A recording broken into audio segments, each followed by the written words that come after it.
После того, как я получил альбом Restoration подарок от Кима Нишикавары, мы с женой примерно через год поехали в Великобританию проведать нашу дочь и внучку.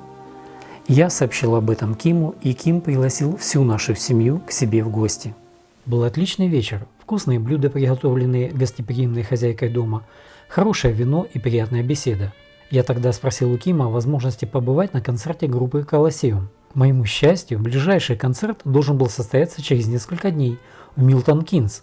Этот город находится примерно в часе езды от Лондона. И Ким пообещал взять меня с собой. В день концерта в 10:45 утра я приехал к Киму домой. У дома стоял уже загруженный музыкальными инструментами микроавтобус. За рулем был клавишник группы Ник Стид. Дорога до Милтон-Кинс длилась около 3 часов. Когда мы прибыли на место, концерт должен был пройти в Stables Theatre. На сцене уже устанавливали оборудование, и звукорежиссер Йорк, с которым мы тоже познакомились, настраивал звук. Каждому участнику группы предоставили гримерки. Я расположился в гримерке Кима. Начали подъезжать другие участники группы. Ким представил меня каждому члену группы. Когда вся группа была собрана, начался репетиционный прогон, который, как и сам концерт, я и фотографировал, и записывал на видео, как из зала, так и со стороны сцены. Мне выдали стикер, который я прилепил на одежду.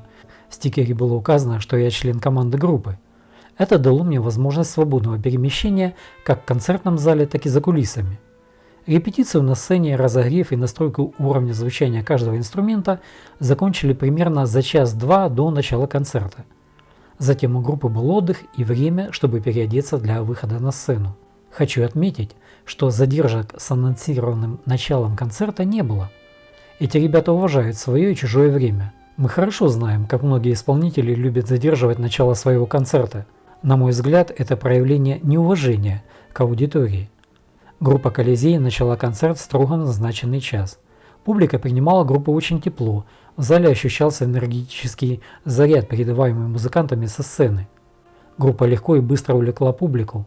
Во время выступления между песнями Крис часто шутил, и публика воспринимала его шутки положительно. Каждый член группы поразил меня своим мастерством исполнения.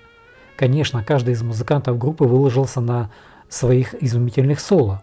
Это было завораживающе. Конечно, группа сыграла и свои старые хиты. Во время некоторых песен Крис садился сбоку сцены, чтобы отдохнуть. И это понятно, тогда ему было уже 83 года. Гитарист группы Дэвид Клэм, несмотря на свои 74 года, выжил из своих гитар все, что только можно было. Неожиданно и приятно для меня было то, что перед одной из песен Дэвид обратился к собравшимся с речью о поддержке борьбы Украины за свою независимость в кровавой войне, которую российские оккупанты развязали в Украине. Потом, после концерта, я поблагодарил Клэмпсона за поддержку нашей страны. Приблизительно через час после начала концерта был объявлен перерыв, примерно минут на 40. Меня удивило, что во время перерыва зрителям предлагали легкие закуски прямо в зале и бокалы красного и белого вина. Я ничего подобного ранее на концертах не видел. Как вы понимаете, публика на концерте Colosseum несколько отличалась от, например, концертов таких групп, как Arctic Monkeys. Поэтому здесь над головами зрителей не летали пустые банки и бутылки. Да, представьте себе, моя дочь сталкивалась с таким поведением от зрителей в Великобритании на концерте Arctic Monkeys. Здесь, в театре Stables, публика была гораздо более воспитанной. Я также воспользовался антрактом и зашел в комнату отдыха, где собралась вся группа, и побеседовал с некоторыми из членов группы. Вторая часть концерта была такой же энергичной, как и первая. Великолепным высоким вокалом порадовал басист группы Марк Кларк, которому тогда уже было 73. В общем, надо сказать, что хотя участники группы уже не молоды, работали они на сцене, как будто им по 25, хотя и было заметно, что работать на сцене на все 100% музыкантам было нелегко. В конце концерта зрители аплодировали стоя, пока группа не вышла на бис, чтобы исполнить еще одну песню. После концерта все участники группы пошли в фойе театра, чтобы раздавать автографы для зрителей на альбомах Colosseum. Прямо в фойе можно было приобрести альбом Restoration за 20 фунтов стерлингов. И тут же получить накупленный альбом автографы всех участников группы. Зрители просили музыкантов сделать с ними селфи. Я также воспользовался такой возможностью. За это время оборудование и инструменты убрали со сцены, и все члены группы разъехались по домам. На прощание я подходил к каждому участнику группы и благодарил их за отличный концерт. Мы с Кимом также сели в микроавтобус Ника Стида и отправились домой. После того, как мы побывали в гостях у Кима, мы пригласили его с супругой в гости к нашей дочери. Моя жена приготовила вкуснейшие украинские блюда, от которых Ким и его жена Дона были просто в восторге. Я спросил Кима, а есть ли возможность побывать в студии звукозаписи? Ким сообщил мне, что он работает в студии над своим сольным альбомом. По сути, на тот момент запись всего альбома уже была произведена. И остался один рабочий день в студии со звукорежиссером. Я был очень обрадован возможности побывать в профессиональной студии и наблюдать за процессом создания нового альбома. Утром я приехал к Киму домой. Мы сели в его машину и поехали в Стокпорт, где находится Green Velvet Studio.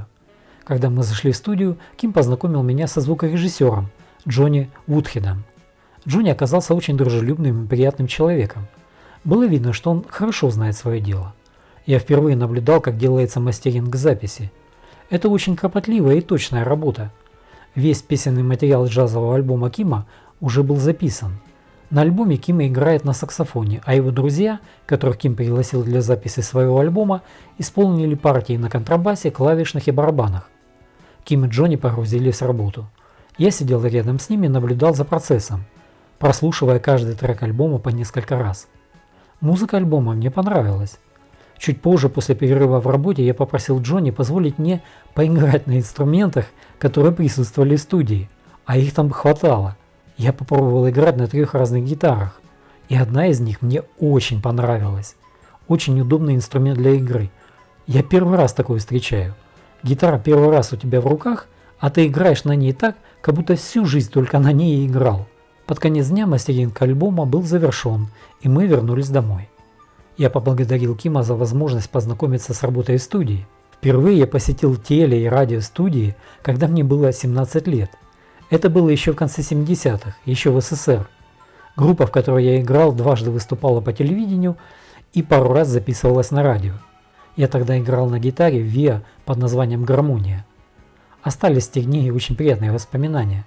Наш Виа выступал тогда во всяких домах культуры, клубах в нашем городе и области. Мы участвовали в конкурсах. В нашем городе мы занимали пару лет 1 место, а на областном конкурсе 2. Это было небольшое лирическое отступление. Вернемся к группе Колоссеум.